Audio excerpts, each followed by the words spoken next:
LCC 11, Solidarity, by Connor Boyd, Augie Darrow, Sam Dotson, Michael Elliott, Colin O'Keefe, and Connor Sheely. So we did gang recruitment in metropolitan environments with an emphasis on, but not limited to, gangs in the U.S. So what is a gang? A gang is an organized group of criminals that engage in either individual or collective illegal or violent behaviors.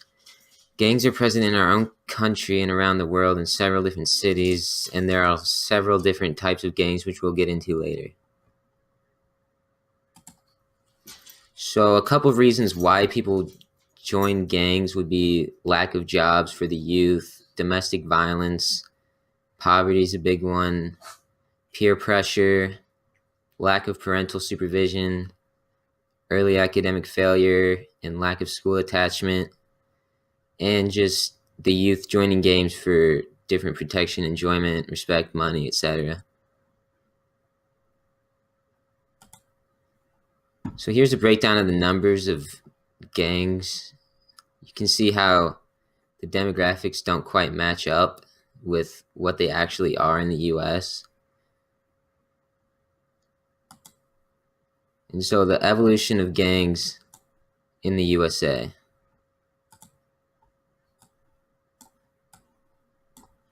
So before 1900, America used to serve as a safe haven for many criminals fleeing the law in their home country. They came to the U.S. for a new life and a new chance to get on their feet and just escape the law. And a lot of other countries sent their criminals to the U.S. instead of jailing them, kind of like how Australia used to be just a jail, a place where they sent all their people. And a lot of poor people came to the U.S. with the false hopes that they were easy riches, but ended up poorer than before and turned to organized crime to get by as a lifestyle. And gangs were first originated so that ethnic or neighborhood groups could defend themselves against other people and outsiders. Like you had Irish gangs, German gangs, British gangs all fighting each other in New York. So some of the early gangs from the 1900s to 1920 would be gangs like the Wyos and the Chichesters, they offered different services like punching, nose, jaw broken, leg, arm broken, just different things for different money, and also doing the job, killing people. And this is when they started getting more organized and started doing more violent things. And you can see how the gang started establishing turf, such as the 40 Thieves, the Shirt Tails, Plug Uglies. And that's just, their turf is where they would do their business. All right, the 1920s to the 1930s was the real emergence of the gangster because Prohibition came about, and that's when illegal activity started getting really hot with bootlegging alcohol. And the Great Depression allowed for easy gang recruitment because jobs were scarce and families were suffering. And all the gang had to do was promise money and wealth to lure people in. And a lot of these people were the young people who were unskilled, and a lot of them were immigrants. And Prohibition gave gangs a monopoly on the illegal alcohol business, which was super profitable because this money was all left to whoever wanted to deal illegal alcohol. And through their dealings with this, they were able to figure out that selling illegal stuff, especially drugs later on, was very profitable. So continued.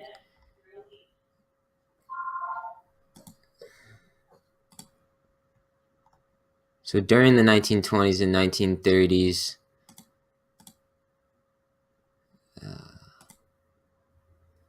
a lot of criminals involved with gangs brought a lot of attention to the rising number of gangsters.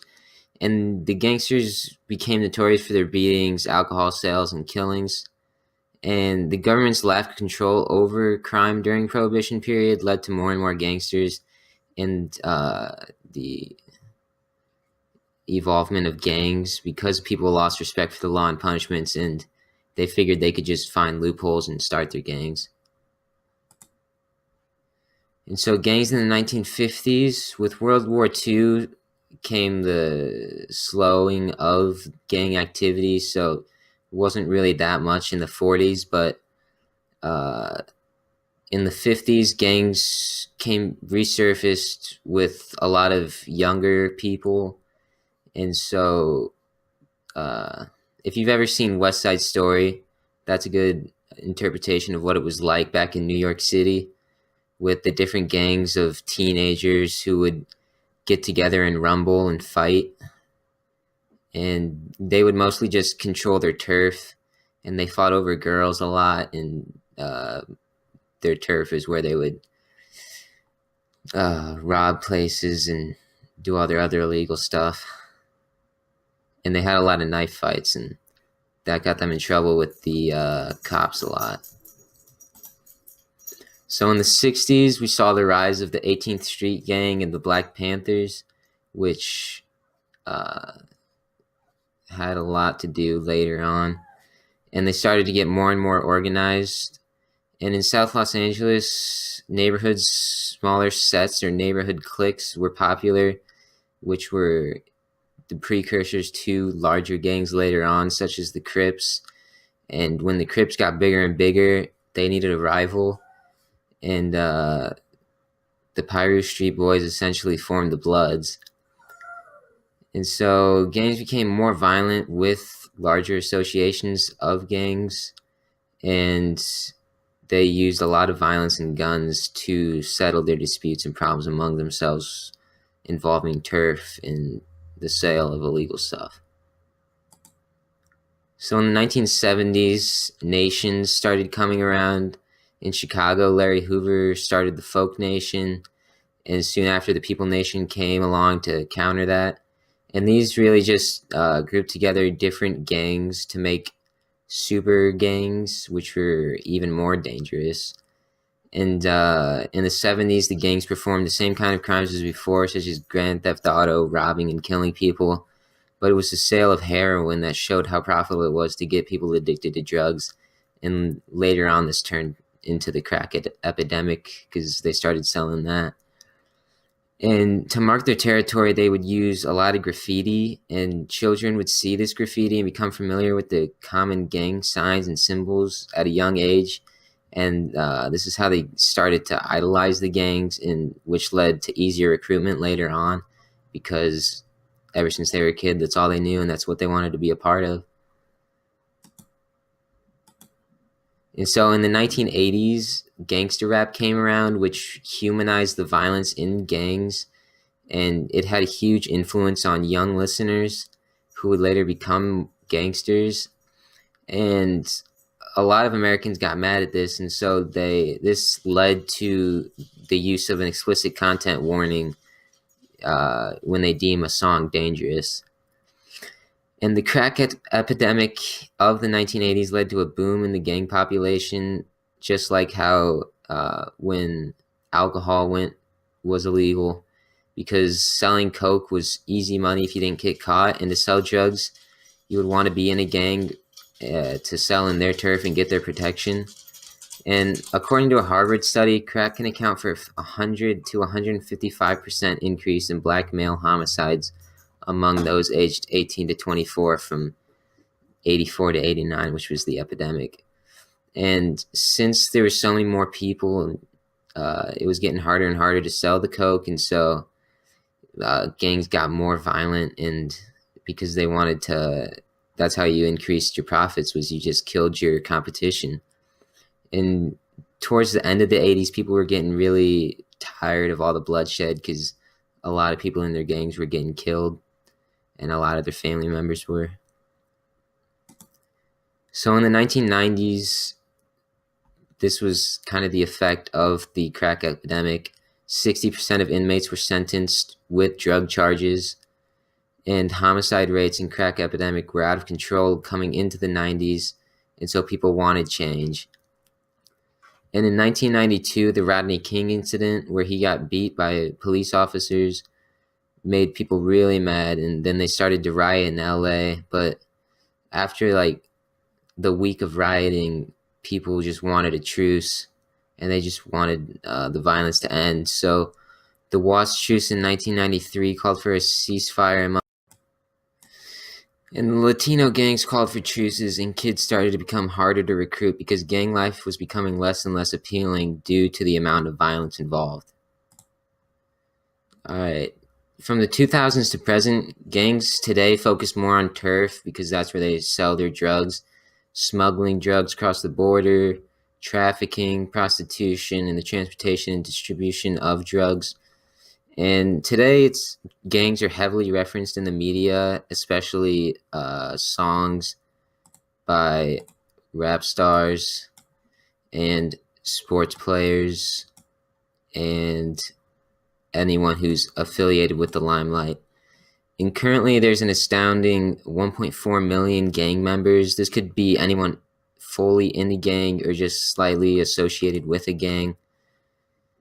And gangs are getting smarter in the 21st century, and they're starting to commit cyber crimes and doing internet-based activities to get money, but this is still pretty rare compared to the drug sales. And then a lot of gangs move drugs. However, prisons are past max capacity with these kind of criminals, so some change needs to be made. All right, some of the most famous gangs, one of them is the Crips, and they were founded by Raymond Washington and Stanley Williams in 1969, and they founded them in their high school, so that just shows you how gangs infiltrate the youth. And they operate in the U.S., and they're predominantly African-American members, and there's about 30,000 to 35,000, and they were founded in L.A. The other most famous one would be the Bloods, who rival the Crips, and they started in 1972 in L.A., and they protect against other gangs like the Latin Kings and the Crips. They're also primarily African-American, and they're located in the U.S. and Canada. You can see some of their gang signs here. You can see they spells out blood.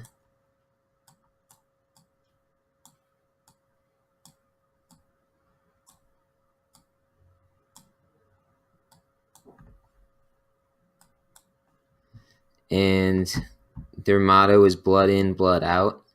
So as soon as you become a blood, the only way you get out is through blood. And they were founded by Sylvester Scott and Benson Owens. So other prominent street gangs in the U.S. So the Latin Kings were started in Chicago in 1954, and they operate in other Midwest states, Florida, New York, Texas, Puerto Rico, Canada, Colombia, and a lot of other Latin American countries, and Spain. And they're comprised of mainly Latinos, and their colors are black and gold, and they have around 40,000 members. So MS-13 started in LA in the 80s, and they operate in Central and North America, and they comprised of Salvadorans, Hondurans, and Guatemalans. And this is a big gang, approximately 70,000 members, and they're known for being extremely violent and working with Mexican drug cartels. And you can just tell by this picture how violent they can be. So Hell's Angels is a biker gang founded in 1948 in Oakland, California by Sonny Barger. And one of the big four 1%er motorcycle gangs. And 1%er term refers to the comment by American Motorcyclist Association that 99% of motorcyclists are law-abiding citizens, implying that the last 1% were outlaws. And this gang is predominantly white males, and chapters are spread across the world. So I had the process of gang recruitment and initiation. The process of gang recruitment. The strategies gangs use for recruitment varies based on the needs and sophistication of the gang. Here are some commonly used techniques. Seduction. Gangs create glorified myths to appeal to their young recruits. They promise money, sex, and glamour. They use symbols such as hand signs, graffiti, colors, and tattoos in order to create a visual attraction. These symbols are a way for the youth to feel a part of something organized and powerful. Parties are also a way for recruiters to seduce the youth. They get high, have a good time, and believe all they've been told. Subterfuge. Subterfuge is a misrepresentation of what the gang really is and what it stands for. Recruiters use lies and schemes to convince the youth that it really isn't a gang. It's a club, or it is really a group of close friends that have to protect themselves against a powerful enemy. Another tactic taken by recruiters is to identify latchkey and other kids who may not have a good family life and convince them that they aren't loved and that the club is there for them. The club will love them. Obligation. Often gang members will do a favor or make a loan of something to a prospective recruit and demand they give loyalty as payback. Often these favors come in form of protection. Girls are sometimes used to promote that sense of obligation. Coercion. Forced recruitment is an age-old technique, used most often by large gangs in chronic gang cities. This technique is used most often during times of gang conflict or when there is a need to generate money. Coercion is usually accomplished by threats, but physical beatings are used as well. There have been many deaths as a result of individuals refusing to join the gang. Coercion can mean that a family member is threatened as well.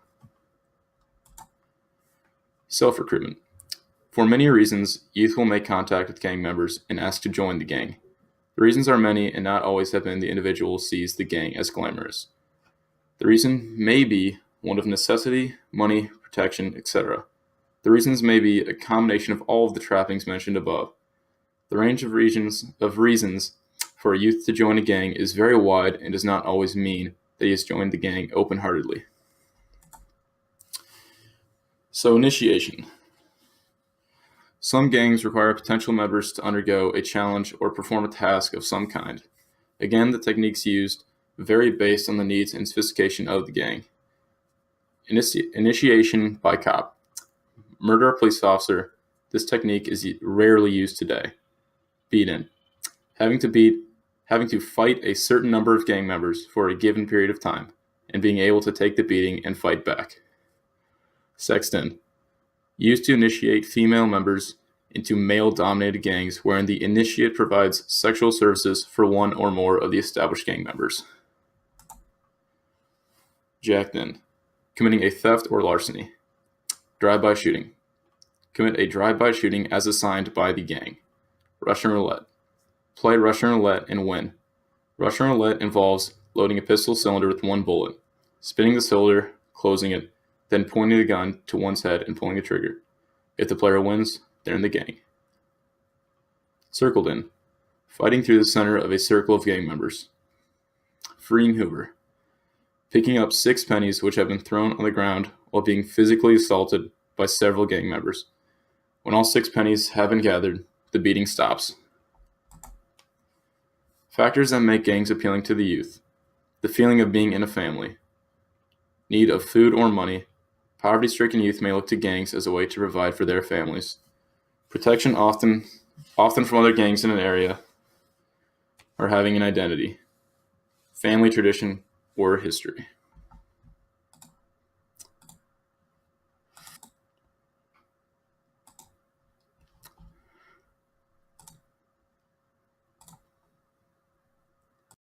How big is the gang problem in the United States? Some 33,000 violent street gangs, motorcycle gangs, and prison gangs, with about 1.4 million members, are criminally active in the United States and Puerto Rico today. Many are sophisticated and well organized. All use violence to control neighborhoods and boost their illegal money-making activities, which include robbery, drug and gun trafficking, prostitution, human trafficking, and fraud. Many gang members continue to commit crimes even after being sent to jail. Now, here are some statistics about gangs. So the total amount of gang members in the United States is 1,150,000, and the number of prison and street gangs is 24,250. The percent of gang members under the age of 18 is 40%. The percent of gang members who are female are 8%. Percent of juvenile boys in a correctional facility affiliated with gangs are 90%. Percent of U.S. cities with 100,000 plus population that report gang activity is 86%. The largest identified national gangs are the Bloods with 25%, Crips with 19%, Sureños with 9%, the Latin Kings with 6.5%, the United Blood Nation with 6%, Gangster Disciples with 3.2%, Outlaw Motorcycle Gang with 2.6%, and other gangs making up 28.7% of gangs. So gang activity breakdown in the United States. Drug trafficking is committed by 63% of gangs. Assault is committed by 44% of gangs. Threats/intimidation is committed by 41% of gangs. Robbery is committed by 38% of gangs. Burglary is committed by 29% of gangs. Weapons trafficking is committed by 27% of gangs. Larceny/theft is committed by 25% of gangs. And motor vehicle theft is committed by 22% of gangs. The Federal Bureau of Investigation reports that on average, there are 1,401 gang complaints filed with the FBI, 7,370 gang members arrested, 3,689 gang member indictments, and 2,758 gang members convictions in the United States within a period of 5 years. And here's a map that shows the breakdown of gangs kind of spread across the United States. And if you look in bigger cities like Chicago and over here in California and New York, you can see that that is where the main gang activity takes place in high amounts. And American cities with high gang activity, so these are the top 6 infested cities. And making up the bottom of that list is East St. Louis, Missouri. Number 5, Oklahoma City, Oklahoma. Number 4 is Camden, New Jersey. Number 3 is Detroit, Michigan. Number 2 is LA, Los Angeles, California. And number 1 is Chicago, Illinois. The drug problem in the QC. Drugs in general contribute to gang activity, and the QC is no different. There's been a host of drug epidemics to come through the QC, such as the crack cocaine epidemic of the 1990s. The reason for the involvement of gangs with drugs is the amount of money that can be made through drugs, and this pertains to all the ways in which gangs can make money. They get involved in all sorts of illegal activities in which that they can make money. The 1990s. The 1990s saw a high amount of gang activity in the Quad Cities. Most of this, again, revolved around the drug epidemics, such as the crack cocaine epidemics and also marijuana. The amount of money that could be made through these drugs is what evoked gangs to become involved with them. Quad Cities gangs. There's some multiple known gangs in the Quad Cities. Some of these gangs include the Vice Lords and the Gangster Disciples, but they're not just restricted to the Quad Cities. They run throughout the country, and a lot of them being in the Quad Cities has to do with they traffic illegal goods like drugs from here to places such as Chicago. The location of the Quad Cities has opened it up to gang activity. The population of the Quad Cities area is one of the largest in relation to how close it is to Chicago. So gangs in the QC, such as the Vice Lords, have been known to traffic drugs such as cocaine and marijuana from the QC to Chicago. This is an interview that I did with my dad. He worked in the police force for almost 25 years, and he's pretty knowledgeable on the subjects of gangs. He worked undercover as an agent for half his career, and so he's going to speak a little bit on his knowledge of gangs and gang activity. What's your experience in dealing with gangs? Well, for 24 years and 6 months, so approximately 25 years, I was a sworn law enforcement officer. During that time, about half of my career I worked investigations, specifically narcotics investigations, and investigations involving gang members and gangs. In terms of gangs or local gangs, or I guess just gangs in general, what sort of tactics or initiation processes have you seen them use to recruit members? Well, gangs are actually pretty complex, and that's the first thing I think people need to understand. I can speak to the policing end of it in terms of gangs, but there's a whole social end of gangs too, and what makes gangs attractive for various reasons. And by that I mean things such as broken families, things such as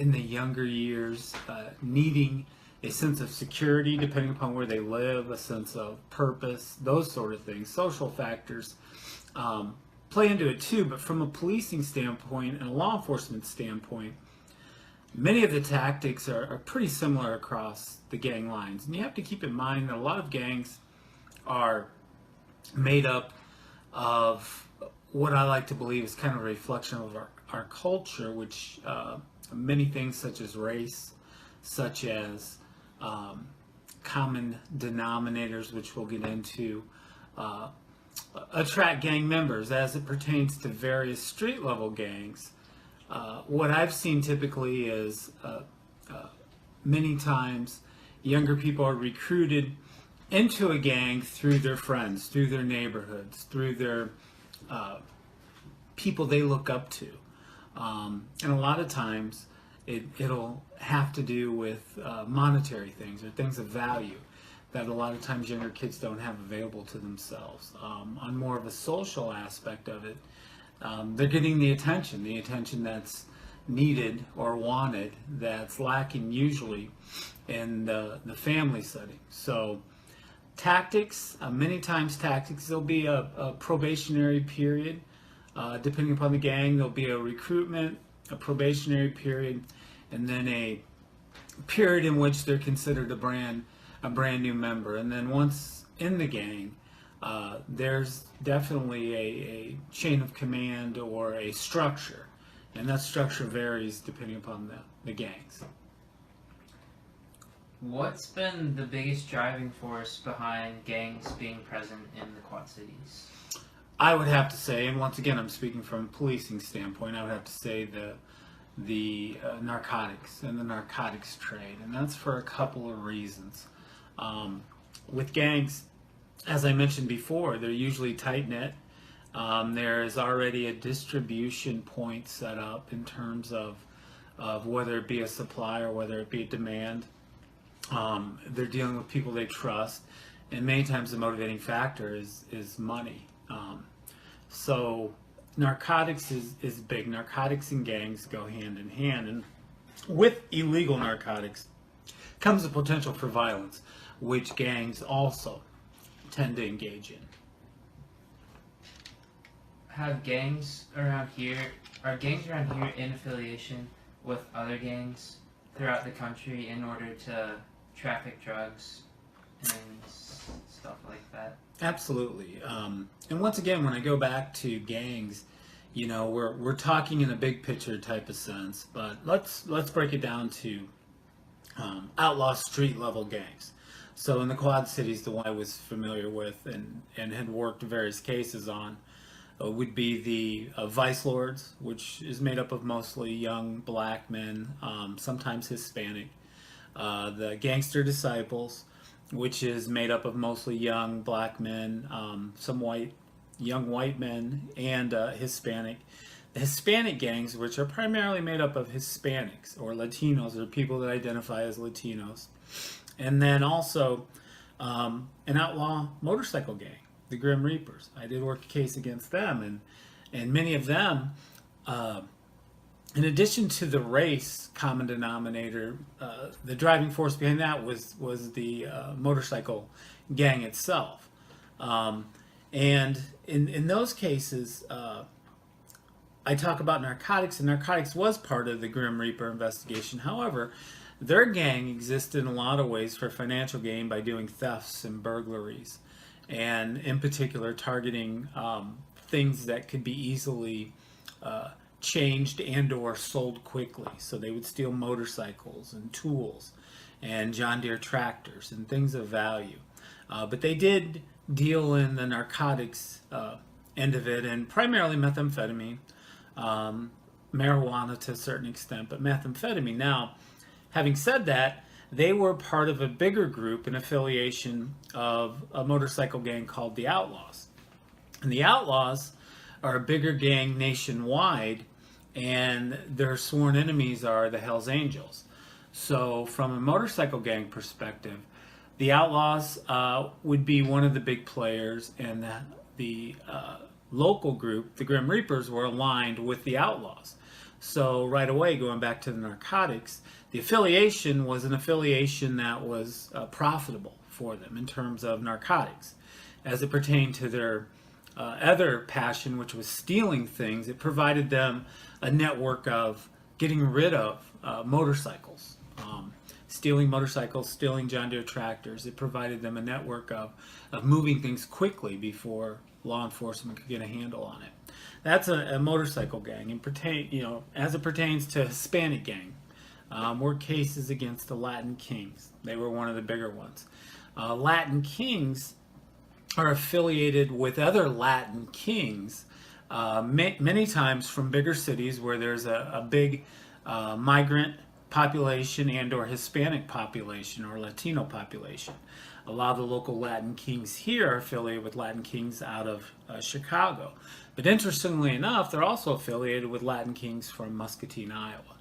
And with Muscatine, Iowa, there's a large Hispanic community that's drawn to that area and has been for a number of years. And a lot of that has to do with their parents migrating and working at some of the meat processing plants. Similar to in Joslin, Illinois, West Liberty, Iowa. So gangs are affiliated, but they're usually driven by the common denominator of protection, security, and making money, profitability, which is usually done through the narcotics trade.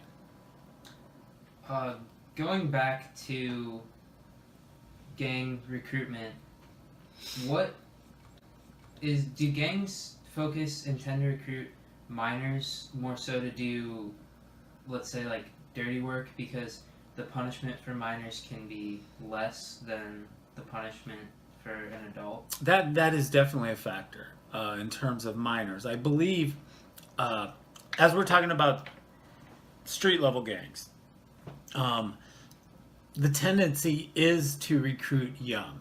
And there's a couple of reasons. Typically, when you get older and you get a little bit more experience, you tend to think for yourself. When you're a minor, and many times easily swayed, easily confused. Leaders of the gangs know that, and they know that minors, in particular, can be recruited to do things, and that the law itself is more lenient towards minors. As a matter of fact, the Juvenile Court Act in the state of Illinois, the purpose of the Juvenile Court Act is to deflect minors from the system, because most people in criminal justice know once a person is in the system, it's very difficult for them to get out in terms of repeat violations and reoffending. So with juveniles, the way the law is written is it's not that they avoid trouble, but the penalties and some of the things that happen if they do break the law are much different than an adult offender. So knowing that, gang leaders, in particular older gang leaders, will prey upon that. How have gangs locally, how have you seen them evolve from the time you started policing to the time you stopped policing? Well, there's common denominators, like I mentioned before, and the one common denominator tends to be the narcotics trade. So I really started dealing with gangs in terms of investigations and dealing with them through my first tenure as a covert agent buying drugs with the Quad City Meg. And those gangs were mostly street-level gangs, and they were mostly young black men.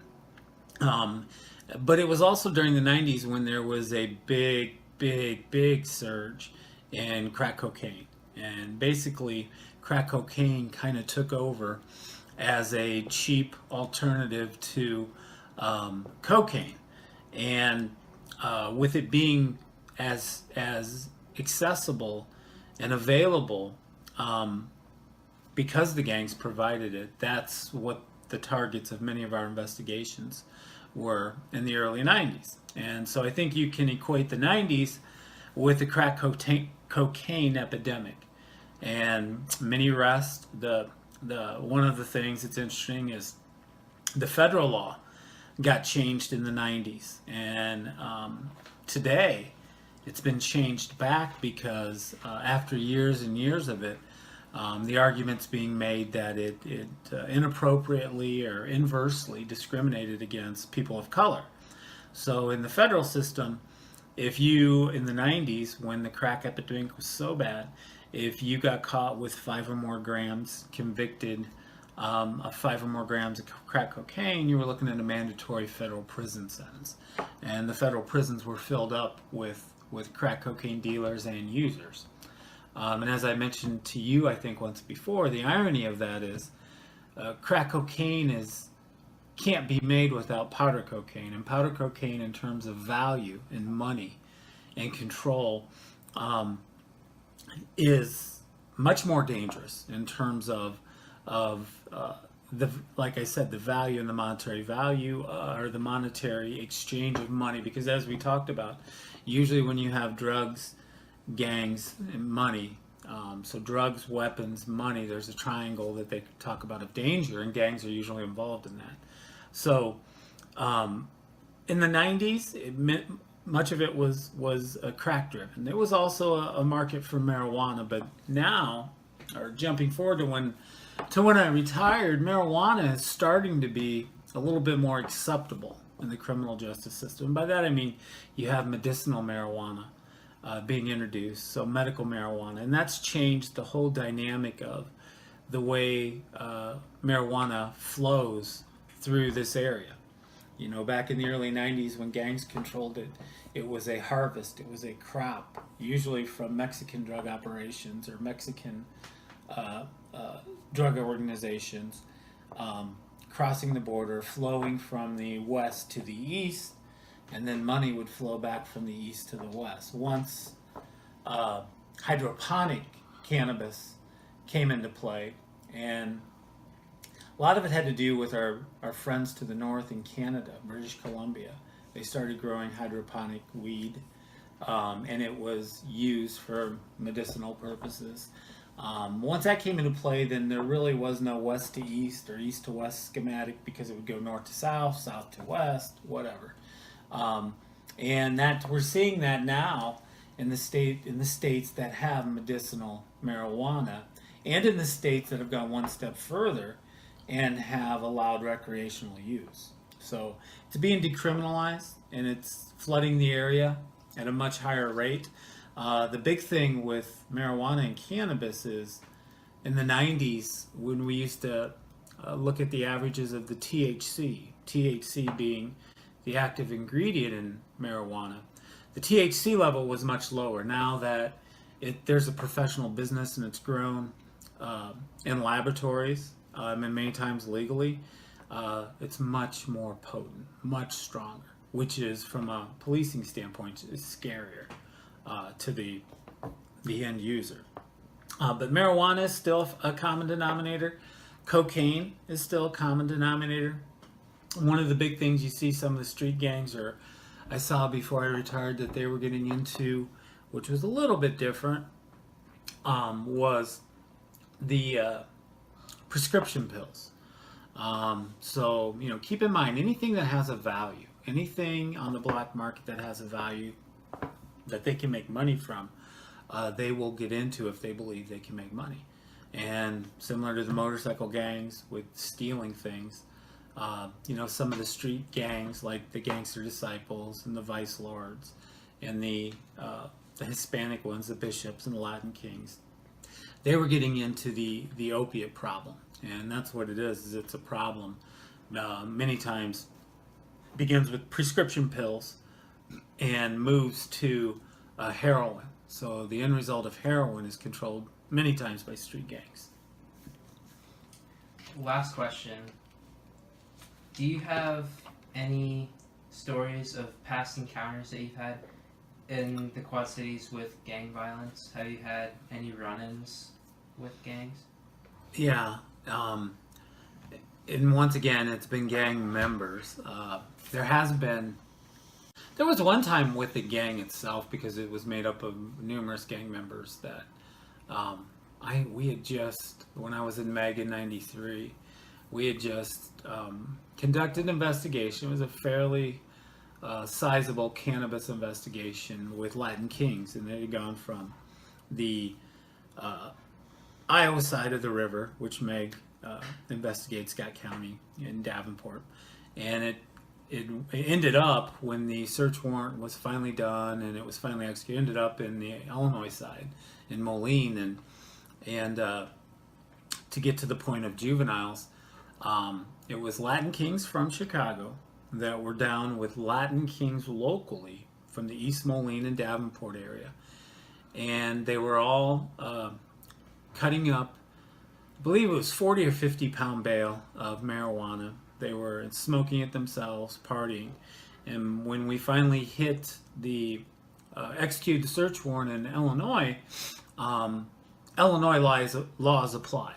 So in terms of me talking about the Juvenile Court Act, there was 3 or 4 juveniles in the room, and it was not an easy task, or it was not using discretion. It was not a priority to go after the juveniles. So the juveniles were released. The adults were taken to jail. But shortly thereafter, I was riding my bike on the bike path, and I ran into a group of the Latin Kings, 3 or 4 of the juveniles, and they were quite violent. I mean, their behaviors they exhibited, the things they said. Of course, they were intoxicated. But I did run into them there, and have, happy to say now, since then, have seen them as they've grown out of the phase of being gang members, and they've, by all accounts, have been decent. But yeah, it's a little bit, I guess, to say the least, stressful when people threaten you and then you run into them on a bike path behind the river. I did have my weapon, but that's a last resort, and that's not always a good thing. So yeah, there's that. I've run into people from the Vice Lords and the Gangster Disciples. I actually, I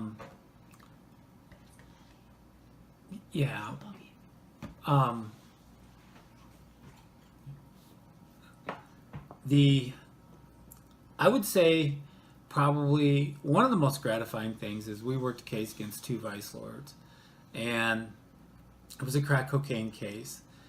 And in narcotics work, many times a defendant one day becomes a cooperating witness the next, especially when they're given an opportunity to help themselves out and they're looking at mandatory prison time. And in this particular case, we had confiscated the vehicle, money, various things of value, and the guy still went to prison because he was that bad of a guy. Well, when I was campaigning and I was going door to door, I knocked on his door, and he remembered me in Rock Island. And it was, you never know how people are going to react. But what I will say is, I always have tried to operate under the belief that you present yourself in a respectful manner and you treat people with respect, no matter what the case is, and you will get that in return. And I certainly did. The gentleman was a Boyd fan. He voted for me and had his family vote for me.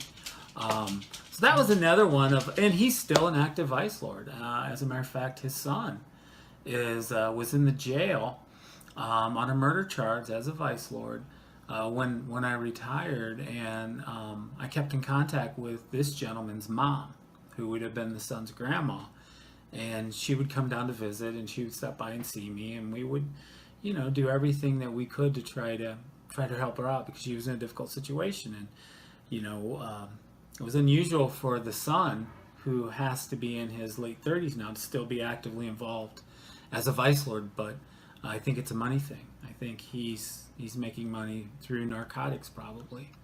So, but as you can see, that's a generational thing too. The son went to prison as a Vice Lord because of narcotics. His son is now in prison, or he's in prison now, but was in jail at the time on an accusation charge of murder. He was a Vice Lord. Many times it's as I said, it becomes part of the family, part of the generation, part of the culture, and it's tough to break. And there's a lot of reasons for that, but from a policing standpoint, typically involves making money, which is the narcotics trade. All All right, thank you for answering. You're welcome. Questions. If you have any more, by all means. All right, so me and Colin did gangs around the world. El Salvador. El Salvador is known to be one of the most gang-active places on our planet. From 1980 to 1992, El Salvador was in civil war. Over 75,000 people were killed. Los Angeles' Latino population divided into Mexicans and Salvadorans. The Salvadorans came about as gang figures during the time of their civil war. In the 90s, the United States started to deport gang members. These gang members and criminals were sent back to El Salvador. Since the Civil War was so gruesome, the police force was small and ineffective towards the mass amount of gang members coming back to their native country. This allowed the gang members to divide up regions of the country and be further consumed with violence. None of the gangs in El Salvador have any political ideologies or interests. They all have identities, and these identities are what they value so highly. If an identity of certain gang is under threat, then the gang will do everything to restore it. In August of 2015, 900 Salvadorans were victims of homicide. 30 people were killed by rival gangs per day. Some were innocent. For example, a 15-year-old girl had been shot at close range while crossing a busy intersection. Her family believed she had been murdered for living in one gang's territory but selling tortillas in another. She'd crossed the wrong street. As you can see, it is senseless violence that is completely unnecessary. Good evening, and tonight we take you inside one of the most dangerous countries on earth, a place where criminal gangs control entire neighborhoods. And these gangs from El Salvador are now operating in nearly every corner of America. Families on both sides of the border caught in a toxic cycle of violence. It's a special edition of Nightline, Gangland.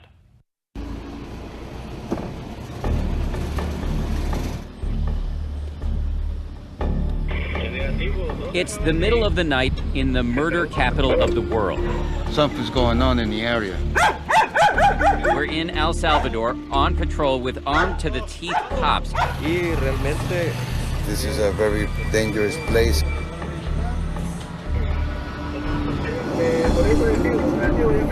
Who take us to this rundown police station where they're holding allegedly vicious combatants in this country's all-out gang war.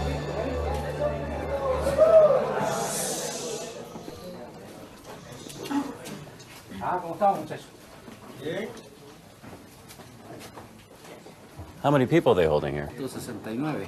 169 people in here? 169, cuatro celdas. I'm sure you can get a sense of how small this is, but this is tiny. They're just piled on top of each other. What does it say on your forehead? El sello de la bestia.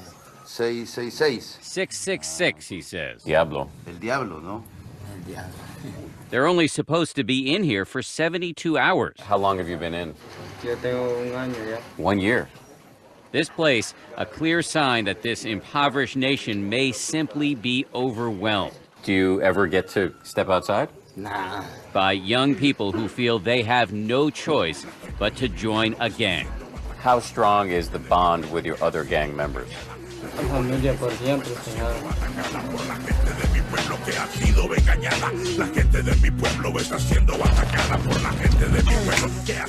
This is the war next door. In tiny El Salvador, just over 1,500 miles south of the U.S. border, there's nearly one homicide an hour.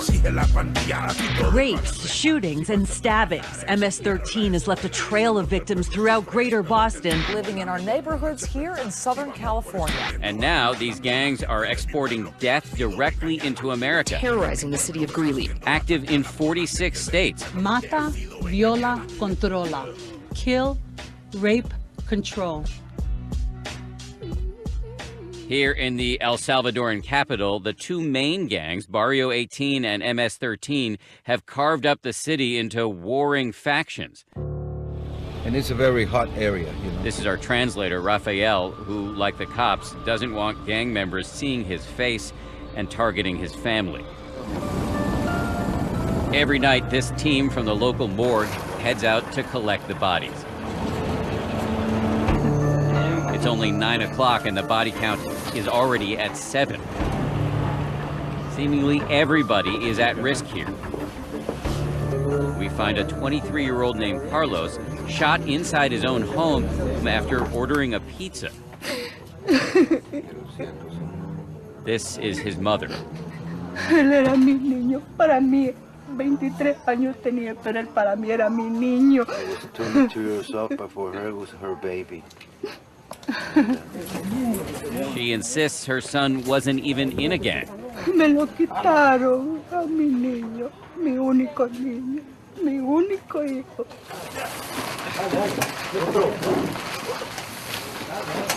This keeps going all night. Every night, 24/7.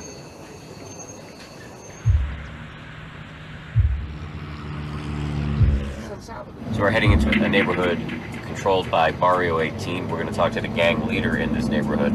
We had to get advance permission before we entered, because if you enter and they don't know who you are in serious danger. Warning, warning.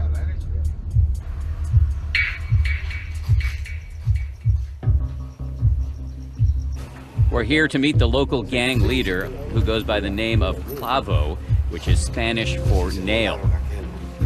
You control this area. Yeah. Does that mean you have to resort to violence sometimes? Yeah, sometimes if you need to get hard, you go hard. If you walked into an MS area, They kill you. they kill you. If they come here this way, they maybe will kill us too.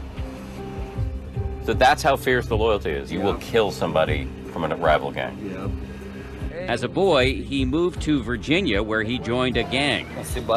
Then he got deported back to El Salvador, where his gang career continues. Now he says he wants to sneak back into America, in part to escape gang life, because he says he's tired of taking orders from the leaders, most of whom are in prison. So even though they're locked up, they can make a phone call and have somebody killed? Yep. And who would they ask you to kill? I don't know. Maybe cop, maybe MS, maybe somewhere else. And you don't even know why? We don't even know why. You just do it. Just do it. But that's crazy. It's crazy, yeah. And you're saying you do it because you feel like if you don't, they will kill you? Maybe. Maybe they kill him. The weapons that are mostly used here by gang members are pickaxes, machetes, and guns. We're at the city morgue with Munisha Kiley, who's from Canada originally.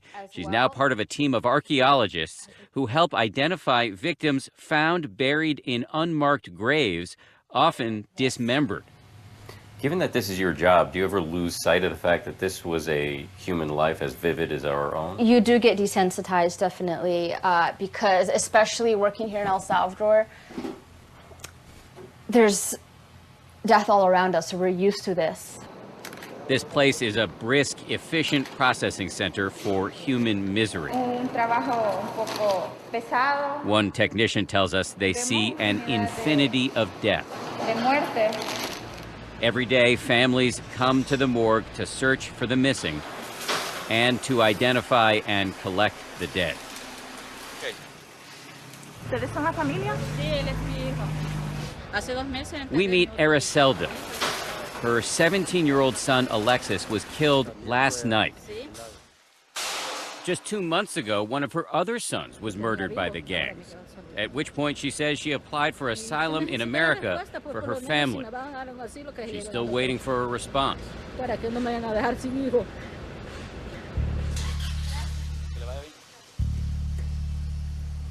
Está dura la situación. Pues me siento doliente. Corazón, mire. Están matando a los que no se meten en nada y los hechores quedan bien felices, riéndose. Japan, the Yakuza. The Japanese gang Yakuza is a mafia-like organization. The Yakuza are identifiable by analyzing some unique traits. First, they cover themselves in artistic/elaborate tattoos and practice yubitasumi. Yubitasumi is the removal of the top of the left pinky finger to show apology to an elder gang member who was disrespected. The severed finger is wrapped in white cloth and presented to the elder as an act of apology. Crying or showing the presence of pain is prohibited because it is dishonorable. If a second offense is committed, then the top of the right pinky finger is removed. The Yakuza have been around since the early 20th century. In the 1960s, the Yakuza's member population was at its peak. Around 184,000 members were a part of the Yakuza in 1963. Since then, numbers have been on the decline. Membership hovered around 80,000 between 1992 and 2010, before falling to an all-time low tally of 53,500 at the end of 2014. And here we can see the pinkies cut off. And here are just some of the elaborate tattoos.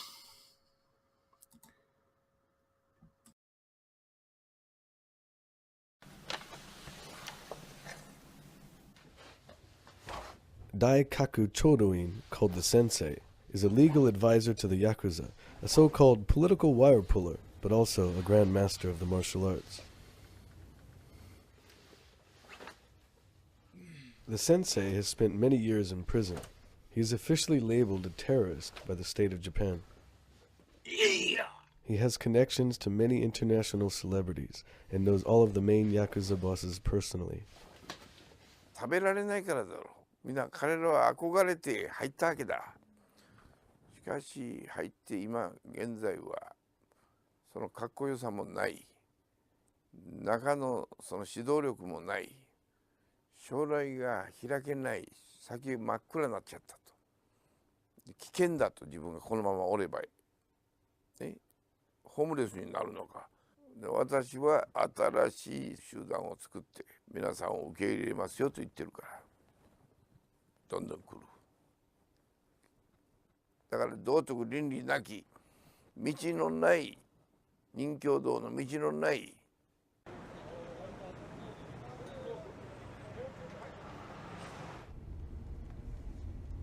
It's gotten late, and the sensei is on his way to yet another meeting. As a man of Tokyo's underworld, he's always good for a surprise.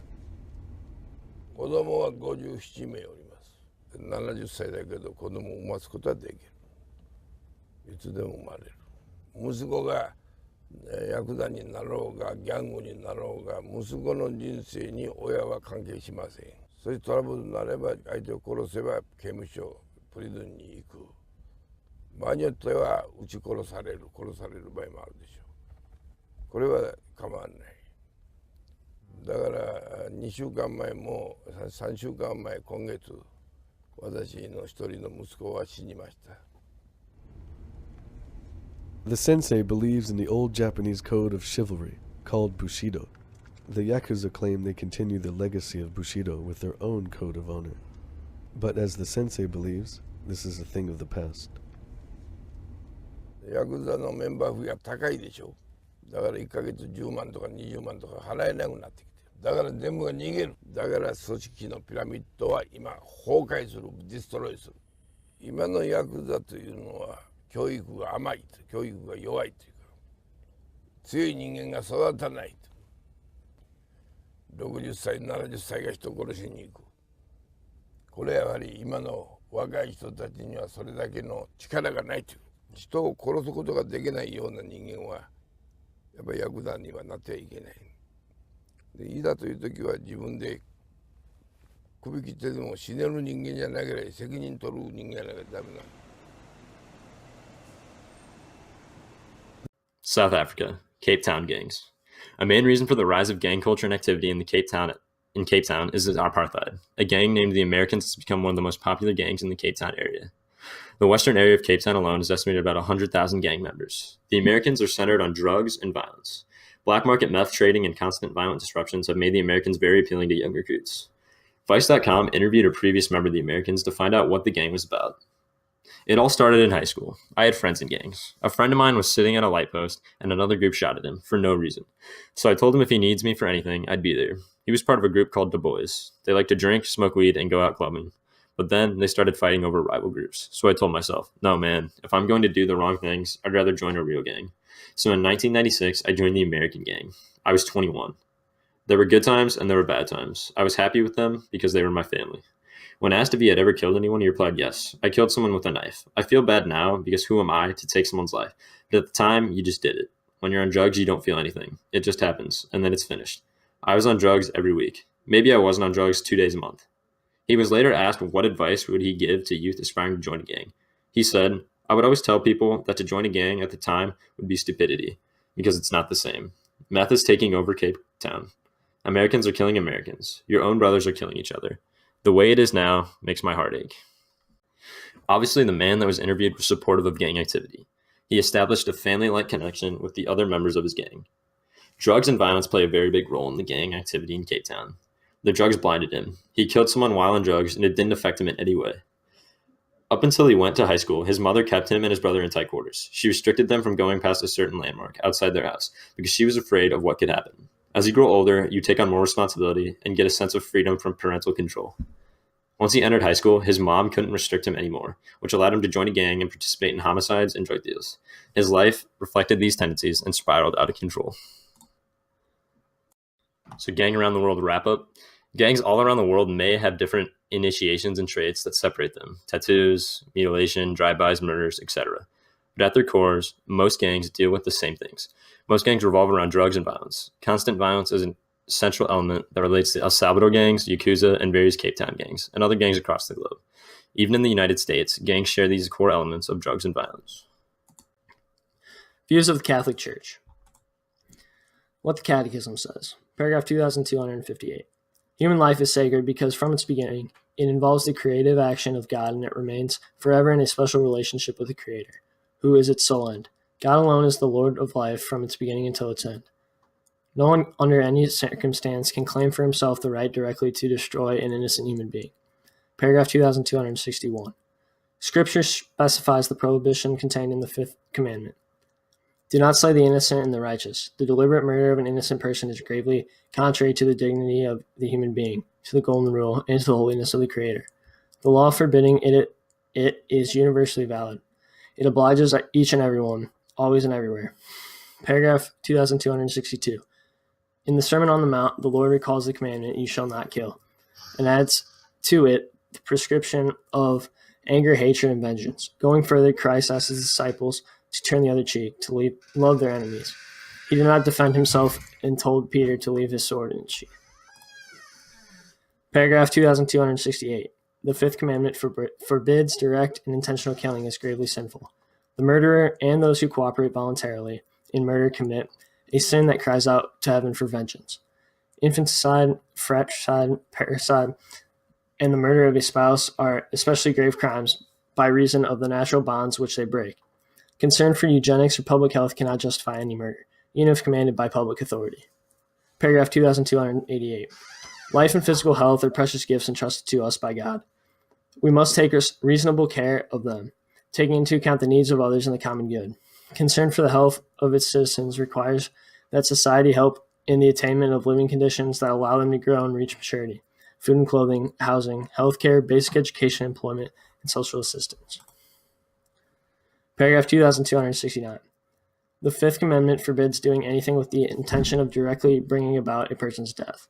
The moral law prohibits exposing someone to mortal danger without grave reason, as well as refusing assistance to a person in danger.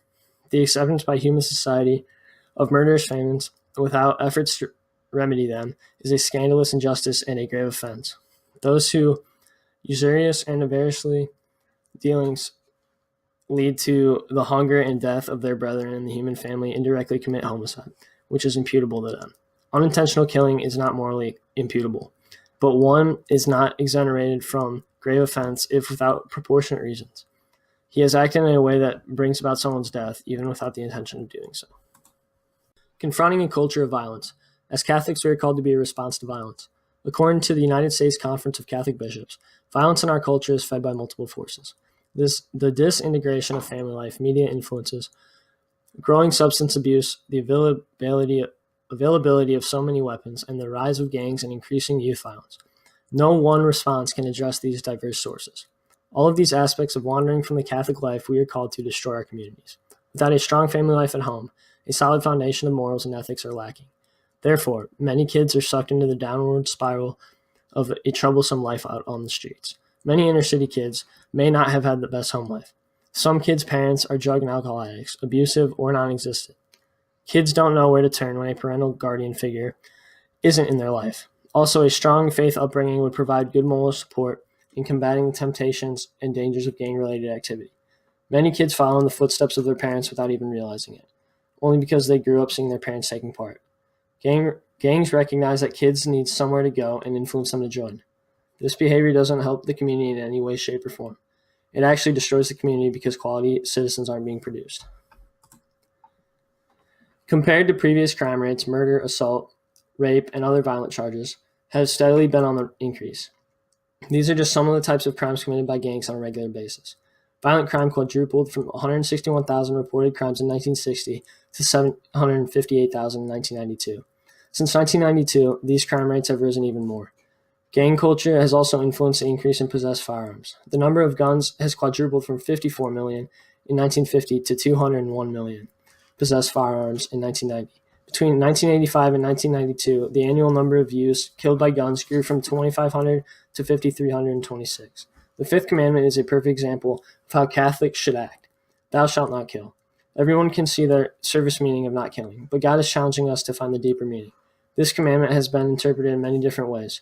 Some people say you shouldn't kill anything at all. That includes animals, humans, plants, etc.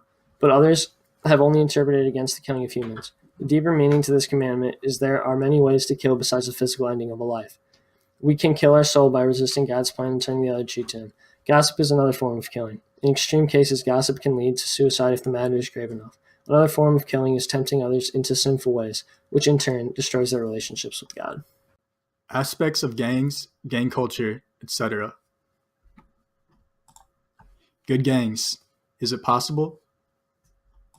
The closest thing I found to a good gang was the Black Panther Party. The FBI considers them an extremist group because of their advocacy for violence and attempt to overthrow the United States government. Beyond this, though, they have done a lot for the African American community, and their core values of wanting to help improve the lives of blacks in America is definitely a positive thing. Now I'm going to show you a video about some of the positive things that gangs have done.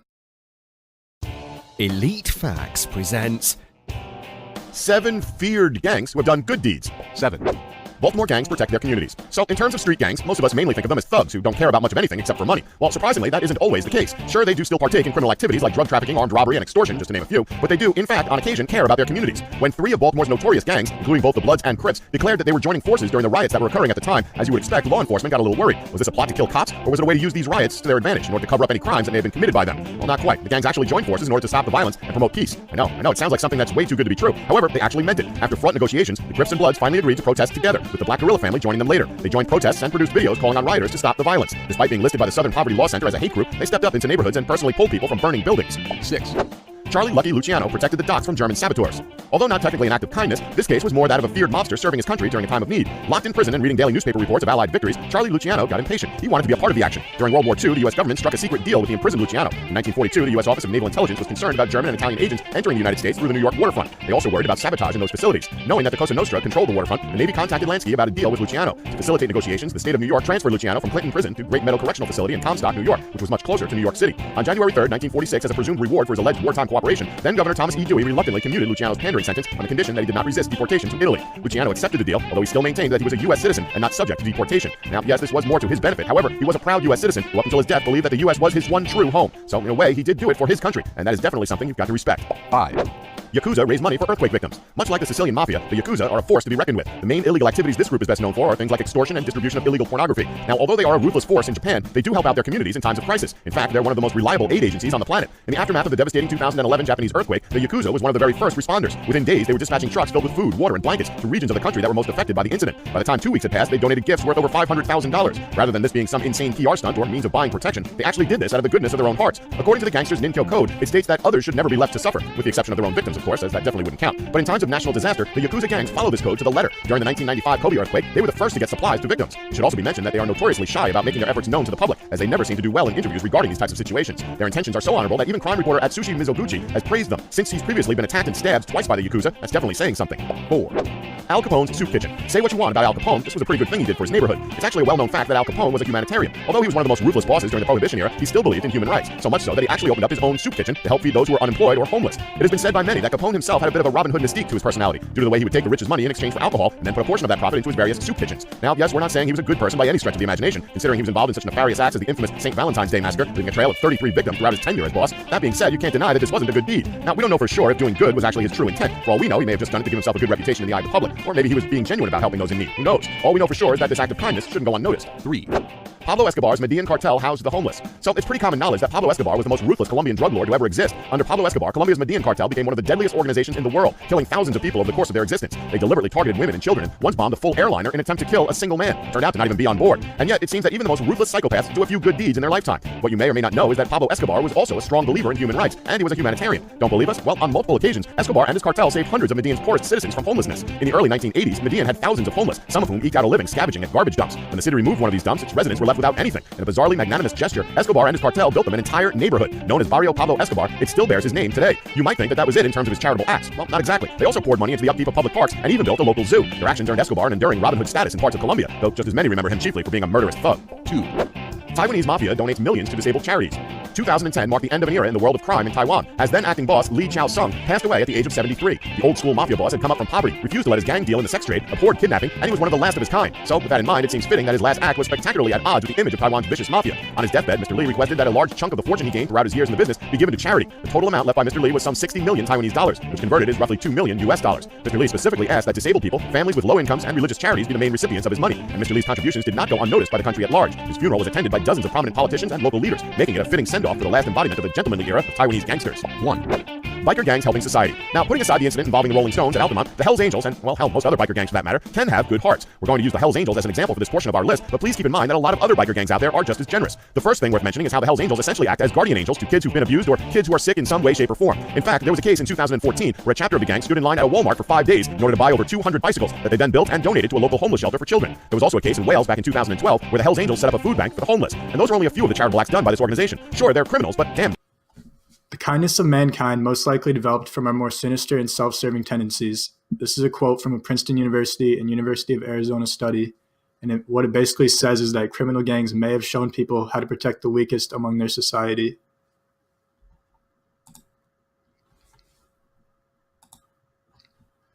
Gang signals. There are 5 main types of gang signals: gang signs, tattoos, colored clothing, graffiti, and slogans.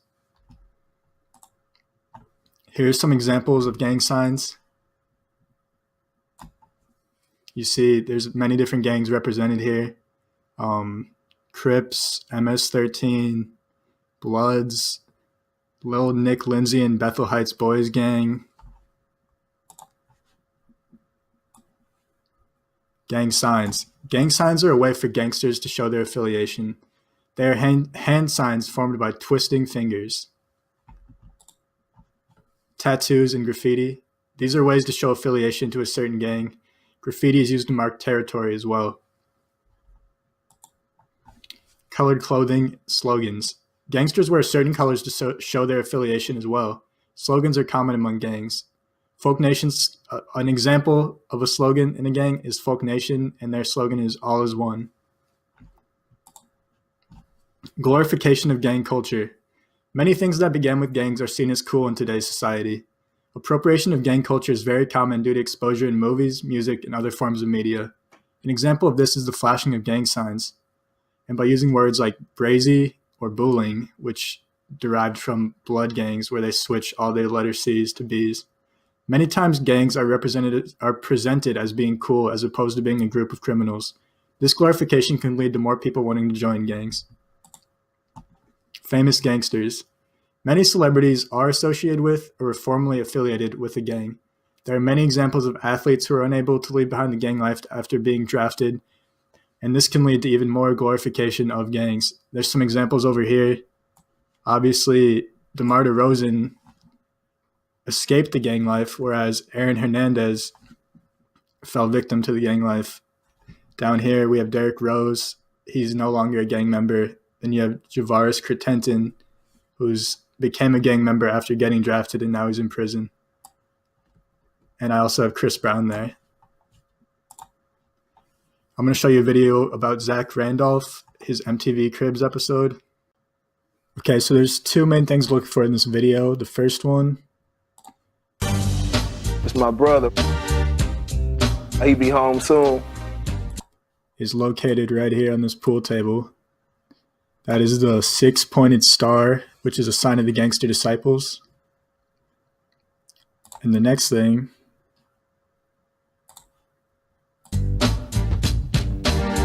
Pool table is where it goes down there too.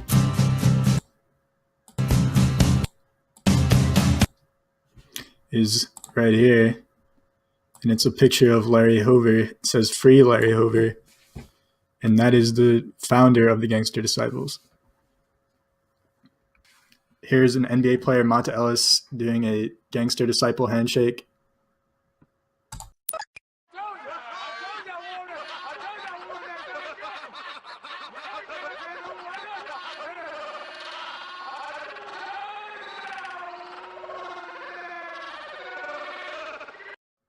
Here's a compilation of references to gangs and gangster rap. Though we still gangbang anyway. Crips, primarily African American gang, founded in Los Angeles, California, 1969 by Raymond Washington and Stanley Williams. Today there's over 1 million Crip members worldwide associated with the blue bandana. Bloods, also primarily African American street gang founded in Los Angeles County, city known as Compton, by Sylvester Scott and Vincent Owens. Initially formed to provide members protection from the Crips. Today, there's over 5 million Bloods worldwide. I'm a gangster, but y'all knew that. The big boss dog, yeah, I had to do that. I keep a blue flag hanging out my backside, but only on the left side. Yeah, that's the Crip side. Stop, I say there's old pound for life is in no town. All them Garrett City killers are liking it broke down. Well read all the time, but really I'm colorblind. Wanna catch my attention, throw up a $sign. One time for the Crips, young G's buying cribs, and I smoke with vice lords when I visit Mississippi. Grammy Savage, that's what we are. Grammy shooters dressed in G-Star. GS9, I go so hard. But GS for my gun squad.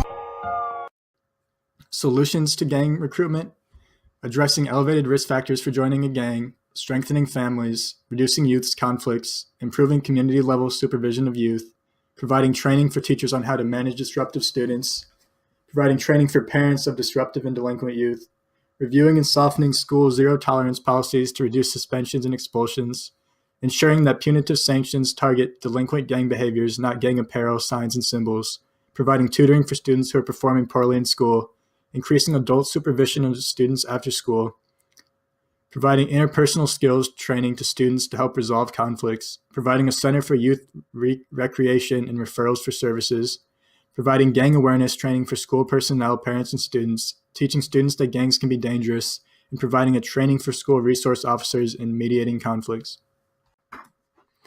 Augie's opinion. I think that gang recruitment is fundamentally evil because they target adolescents who haven't fully developed their conscience yet, and these young people consequently get sucked into a life of crime and despair because their community and friends have failed them.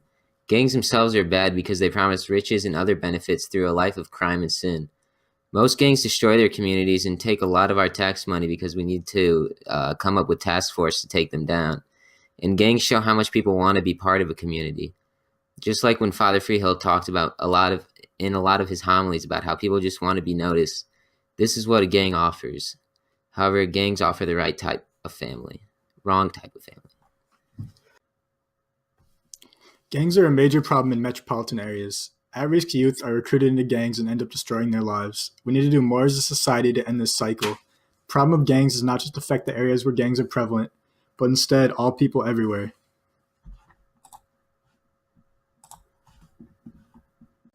Michael's opinion. Gangs have become a very large problem both domestically in the United States and internationally.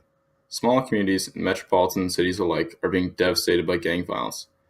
We have a responsibility to take a stand and say enough is enough. As a society, we need to show support for our youth and give them better alternatives than a life of crime.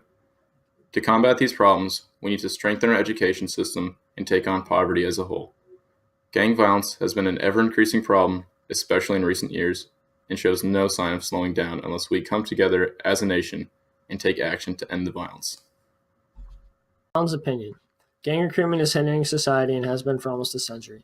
Al Capone laid the groundwork for the evolution and corruption of modern gangs. A main cause for youth getting into gang activity is the lack of a family or faith component in their lives. As Catholics, we need to work towards helping everyone out in the community. We need to strive to support the fight in ending youth violence. Gang violence around the world is a global issue, and some countries are to the point where they are almost uninhabitable because of the severe violence. We must work together to make our streets safer for the youth and strengthen their potential to be quality citizens in society. This is my opinion. I think gangs and gang members are awful. It is a serious problem in our world and in our country, especially for the youth. They contribute nothing to society and lay a path of destruction in their activities. Their involvement in criminal activities leads to death, imprisonment, and the danger of others. I believe we should continue to combat gangs so that they can be stopped. My opinion as it pertains to gangs. Gangs have become an issue in the United States, and the blame for it falls on us as a society. Most members are attracted to gangs because it's all they know. Minors being attracted to and recruited for gangs is a big issue, and it's up to us to find a solution. Socioeconomic standing has the biggest effect on the violence and illegal actions of gangs. So, in order to stop the amount of gang activity in the United States, we have to work to better our society as a whole. We have our works cited here, and that is it.